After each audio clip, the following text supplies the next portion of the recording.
విస్తీర్ణ పరంగా మరి భారతదేశంలో ఎలా ఉందో చూద్దాం. అంటే ఇప్పుడు ఎట్లా విస్తీర్ణం చెప్పుకున్నాం కాబట్టి మన భారతదేశంలో రాజకీయ విభాగాల గురించి కూడా ఇక్కడ చెప్పుకోవాలి. భారతదేశంలో ప్రస్తుతం తీసుకుంటే కనుక 28 రాష్ట్రాలు, 9 కేంద్రపాలిత ప్రాంతాలు ఉన్నాయి. ఒక నేషనల్ టెరిటోరియల్ క్యాపిటల్, ప్రాదేశిక రాజధానితో కలుపుకొని. ఇది మన భారత రాజకీయ విభాగాలు అనమాట. అంటే 28 రాష్ట్రాలు, 9 కేంద్రపాలిత ప్రాంతాలు, ఒక నేషనల్ టెరిటోరియల్ క్యాపిటల్, ప్రాదేశిక రాజధాని, కేంద్ర ప్రాదేశిక రాజధాని ఢిల్లీ అనేటువంటి దాంతో కలుపుకొని ఇది మన రాజకీయ విభాగాలుగా చెప్పుకున్నాం. మరి 28 రాష్ట్రాలలో అతి పెద్ద రాష్ట్రాలు ఏంటయ్యా? విస్తీర్ణ పరంగా అతిపెద్ద రాష్ట్రాలు. విస్తీర్ణ పరంగా అతిపెద్ద రాష్ట్రం తీసుకుంటే రాజస్థాన్, మధ్యప్రదేశ్, మహారాష్ట్ర, ఉత్తరప్రదేశ్, గుజరాత్.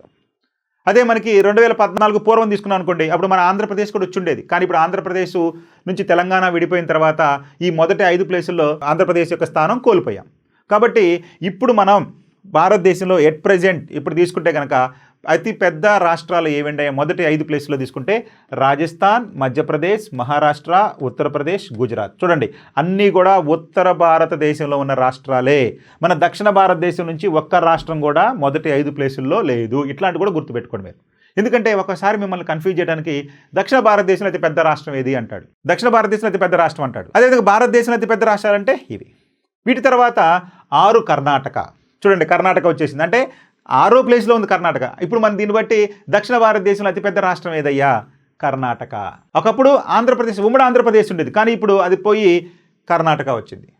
ఆ తర్వాత 7వ ప్లేస్ ఆంధ్రప్రదేశ్. అంటే దక్షిణ భారతదేశంలో ఆంధ్రప్రదేశ్ 2వ పెద్దది. అదేవిధంగా ఒడిస్సా, ఛత్తీస్గఢ్, తమిళనాడు. ఈ విధంగా మొదటి 10 రాష్ట్రాలు ఉన్నాయి. ఇక్కడ మనకి నోట్ రాసుకున్నాం. ఏంటంటే మీరు గుర్తుపెట్టుకోండి, 2019 అక్టోబర్ 31న జమ్మూ కాశ్మీర్ రాష్ట్రాన్ని 2 కేంద్రపాలిత ప్రాంతాలుగా విభజించడం జరిగింది. ఇక్కడ చెప్పుకున్నాం కదా, అంతకుముందు మనకు వాస్తవంగా మనకు ఉండేది 7 కేంద్రపాలిత ప్రాంతాలే. కానీ 7ని మనం ఏం చేసామండి? +2 కలుపుకొని 9 చేసాం. ఎందుకని? 2019 ఇది అడగడానికి అవకాశం ఉందండి. 2019 అక్టోబర్ 31న జమ్మూ కాశ్మీర్ రాష్ట్రాన్ని రాష్ట్ర హోదా నుంచి తొలగించి కేంద్రపాలిత ప్రాంతాలుగా చేశారు. 2 కేంద్రపాలిత ప్రాంతాలు.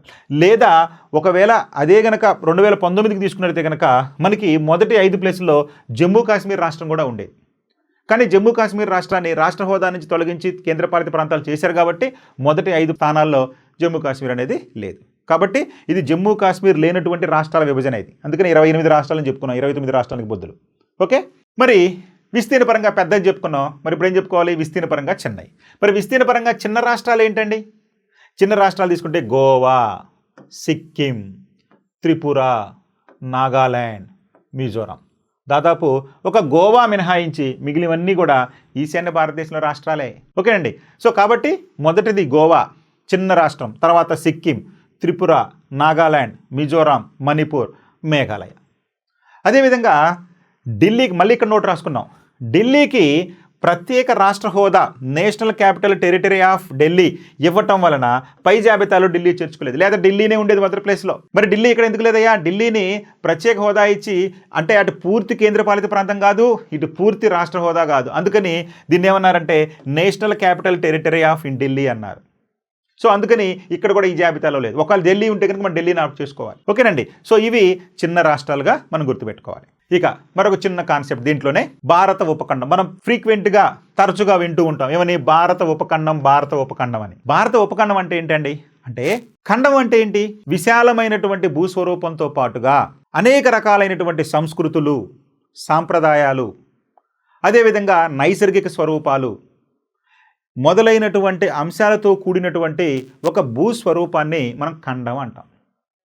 అలా భారత ఉపఖండం అంటే భారతదేశం, దాని చుట్టుపక్కల ఉన్నటువంటి ఉమ్మడి ఖండంగా భూభాగంగా ఉన్నటువంటిది. అంటే మనకి చరిత్ర, పూర్వ చరిత్ర కనుక చూస్తే ఇప్పుడున్నటువంటి పాకిస్తాన్ కానీ, బంగ్లాదేశ్ కానీ, లేదా ఈ యొక్క మయన్మార్ కానీ, ఇవన్నీ కూడా ఒకప్పుడు ప్రాచీన కాలంలో మన భారత భూభాగంలో భాగాలే. అయితే రాను రాను బ్రిటిష్ కాలంలో కొంత భాగము, తర్వాత స్వతంత్రం వచ్చిన తర్వాత భారతదేశంలో నుంచి ఈ పాకిస్తాను, అదేవిధంగా బంగ్లాదేశ్లు విడిపోవటం, ఇట్లా అనేక రకాలుగా విడిపోయినాయి. కానీ వీటి యొక్క సంస్కృతి, ఈ యొక్క చరిత్ర తీసుకుంటే ఒకానొక సమయంలో ఒకటిగా ఉండేది. అందుకనే ఈ ప్రాంతాలన్నింటినీ కలిపి మనం ఏమన్నామంటే భారత ఉపఖండము అన్నారు. ఈ భారత ఉపఖండంలో ఏమేమి ఉన్నాయో చూద్దాం. ఈ భారత ఉపఖండంలో ప్రస్తుతానికి మనకి 7 దేశాలను కలిపి, అంటే మన భారతదేశం చుట్టూ ఉన్నటువంటి ఈ 7 దేశాలను కలిపి భారత ఉపఖండంగా మనం పిలుచుకోవటం జరుగుతుంది. ఎందుకని? విశాలమైనటువంటి భౌగోళిక స్వరూపం ఉంది. సాంఘిక సాంస్కృతిక లక్షణాలు అనేవి ఉన్నాయి. విభిన్న రకాలైనటువంటి సంస్కృతులు ఉన్నాయి, విభిన్న రకాలైనటువంటి పరిస్థితులు ఉన్నాయి. కాబట్టి ఈ విధంగా ఉన్నటువంటి ఈ ప్రాంతాన్ని మనం భారత ఉపఖండం అన్నాం. చూడండి, ఈ బొమ్మ చూస్తే మనకి ఇటు పాకిస్తాను, ఇటు నేపాల్, ఇటు భూటాను, బంగ్లాదేశ్, ఇటు శ్రీలంక, మయన్మార్, ఇవన్నీ కూడా మన భారత ఉపఖండంలో భాగాలుగా ఉన్నాయి. చూద్దాం ఏ దేశాలు ఉన్నాయో ఇప్పుడు చూద్దాం. మరి ఈ భారత ఉపఖండంలో ఉన్నటువంటి దేశాలు ఏంటంటే 7 దేశాలు అనుకున్నాం కదా. ఆ 7 దేశాలు ఏంటండి? ఒకటి భారతదేశం, శ్రీలంక, మాల్దీవులు, పాకిస్తాన్, నేపాల్, భూటాన్, అదేవిధంగా బంగ్లాదేశ్. చూడండి, 1 భారతదేశం, 2 శ్రీలంక, 3 మాల్దీవులు, అదేవిధంగా 4 పాకిస్తాన్, 5 నేపాల్, 6 భూటాన్, 7 బంగ్లాదేశ్. ఈ 7 దేశాలని కలిపి మనం ఏమన్నామంటే భారత ఉపఖండం అన్నాం. సో భారత ఉపఖండ దేశాలు ఏంటంటే ఇదిగోండి మన దేశాన్ని అనుకోండి. ఒక మాల్దీవులు, శ్రీలంక మినహాయిస్తే మిగిలినటువంటి 3 మన భూభాగాన్ని ఆనుకున్నటువంటి దేశాలే. ఇవి ఈ 7టిని కలిపి భారత ఉపఖండ దేశాలు అని చెప్పి పిలుస్తూ ఉంటారు. రాజకీయ విభాగాలు చెప్పుకున్నాం కదండి. ఏమని? భారతదేశంలో 28 రాష్ట్రాలు ఉన్నాయి, 9 కేంద్రపాలిత ప్రాంతాలు ఉన్నాయి. అదేవిధంగా నోట్లో భాగంగా 2019 అక్టోబర్ 31న జమ్మూ కాశ్మీర్ రాష్ట్రాన్ని 2 కేంద్రపాలిత ప్రాంతాలుగా చేయడం జరిగింది. అవి జమ్మూ మరియు లడాక్ అనేటువంటి ప్రాంతాలు. అదేవిధంగా దేశంలో రాష్ట్రాల సంఖ్య 28 గాను, కేంద్రపాలిత ప్రాంతాల సంఖ్య 9 గాను వచ్చేసింది. ఎప్పుడైతే జమ్మూ కాశ్మీర్ అలా విడగొట్టేశామో 29 రాష్ట్రాలలో 28 రాష్ట్రాలని, 7 కేంద్రపాలిత ప్రాంతాలలో 9 కేంద్రపాలిత ప్రాంతాలని దీంతో.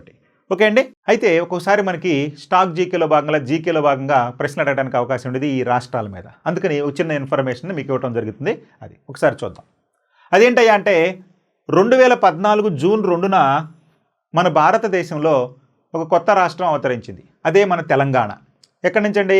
ఆంధ్రప్రదేశ్ నుంచి విడిపోయి 29వ రాష్ట్రంగా మనకి తెలంగాణ ఏర్పడింది 2014 జూన్ 2న.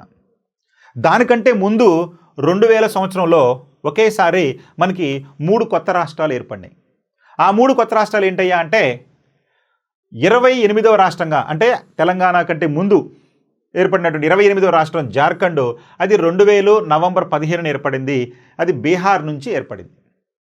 అదేవిధంగా అదే 2000 సంవత్సరంలో నవంబర్ 9న ఉత్తరాఖండ్ అంటే ఉత్తరప్రదేశ్ నుంచి ఉత్తరాఖండ్ ఏర్పడింది. అప్పుడు ఉత్తరాంచల్ అనేవాళ్ళు, ఆ తర్వాత ఉత్తరాఖండ్గా మార్చారు. అది 27వ రాష్ట్రంగా ఏర్పడింది. ఆ తర్వాత అదే సంవత్సరం అదే నెలలో నవంబర్ 1వ తారీఖున 2000 సంవత్సరంలో మధ్యప్రదేశ్ నుంచి ఛత్తీస్గఢ్ ఏర్పడింది 26వ రాష్ట్రంగా. అంటే మధ్యప్రదేశ్ నుంచి ఛత్తీస్గఢ్ 26వ రాష్ట్రం, అదేవిధంగా ఉత్తరప్రదేశ్ నుంచి ఉత్తరాఖండ్ 27వ రాష్ట్రం, అదేవిధంగా బీహార్ నుంచి జార్ఖండ్ 28వ రాష్ట్రం, ఆంధ్రప్రదేశ్ నుంచి తెలంగాణ 29వ రాష్ట్రాలు ఏర్పడినాయి. ఇది అప్ టు 2014 వరకు. కానీ 2019లో మళ్ళీ మార్చారు కాబట్టి చేంజ్ అయింది. ఈ విధంగా అంతకుముందు అంటే 2000 సంవత్సరాల కంటే ముందు, అంటే దగ్గర 1987 సంవత్సరంలో, అంటే 1987 నుంచి 2000 సంవత్సరాల దాకా మళ్ళీ కొత్త రాష్ట్రాలు ఏమి ఏర్పడలేదు. కానీ 1987లో మనకి 25వ రాష్ట్రంగా గోవా అనేది ఏర్పడింది. సో గోవా ఎప్పుడు ఏర్పడిందండి? 1987న గోవా ఏర్పడింది. సో గోవా ఎన్నో రాష్ట్రంగా ఏర్పడిందండి? 25వ రాష్ట్రంగా గోవా ఏర్పడింది. ఓకేనా? ఇప్పుడు ఉనికి గురించి తెలుసుకున్నాం, అదేవిధంగా ఉత్తర దక్షిణ సరిహద్దుల గురించి తెలుసుకున్నాం, తూర్పు పడమర సరిహద్దుల గురించి తెలుసుకున్నాం, అదేవిధంగా రాజకీయ విభాగాల గురించి తెలుసుకున్నాం, ఇక భారత ఉపఖండం గురించి కూడా తెలుసుకున్నాం. ఈ టాపిక్లో మరొక ప్రధానమైనటువంటి అంశం అంతర్జాతీయ భూ సరిహద్దులు, సరిహద్దు రేఖలు. ఇప్పుడు ఉనికి గురించి మొత్తం అయిపోయిన తర్వాత ఇప్పుడు అమెరికాలోకి వచ్చేసాం. ఈ అమెరికాలో భాగంగా భారతదేశానికి ఉత్తర భాగంలో సుమారు 15,200 కిలోమీటర్లు పొడవైనటువంటి 7 దేశాలతోటి ఉమ్మడి భూ సరిహద్దు ఉంది. అంటే భారతదేశానికి ఉత్తర భాగంలో 7 దేశాలతోటి ఉమ్మడి సరిహద్దు ఉంది. దీన్ని అంతర్జాతీయ భూ సరిహద్దు అని కూడా అంటారు. దీని మొత్తం పొడవు 15,200 కిలోమీటర్లు. ఎన్ని దేశాలతోటయ్యా అంటే 7 దేశాలతోటి. మరి ఈ 7 దేశాలతోటి మన దేశంలో ఉన్నటువంటి రాష్ట్రాలు కనుక తీసుకుంటే 28 రాష్ట్రాలలో 17 రాష్ట్రాలకి, అంటే మనం జమ్మూ కాశ్మీర్తో కూడా కలుపుకుంటే 17. ఒకవేళ జమ్మూ కాశ్మీర్ ఇప్పుడు రాష్ట్రం కాదు కాబట్టి అప్పుడు 16గా మనం చూసుకోవచ్చు. ఇక్కడ మీరు ఇది గుర్తుపెట్టుకోవాలి. జమ్మూ కాశ్మీర్ రాష్ట్రంతో కలుపుకుంటే 17 రాష్ట్రాలు, లేదంటే కనుక జమ్మూ కాశ్మీర్ రాష్ట్రం ఇప్పుడు రాష్ట్రం కాదు కాబట్టి 16 రాష్ట్రాలుగా మీరు పెట్టుకోవాలి. ఓకే అండి. సో ఈ విధంగా భారతదేశానికి అంతర్జాతీయ భూ సరిహద్దు ఉంది. ఒకసారి మనం ఈ పటంలో చూస్తే అంతర్జాతీయ భూ సరిహద్దు ఎట్లా ఉందో చూద్దాం.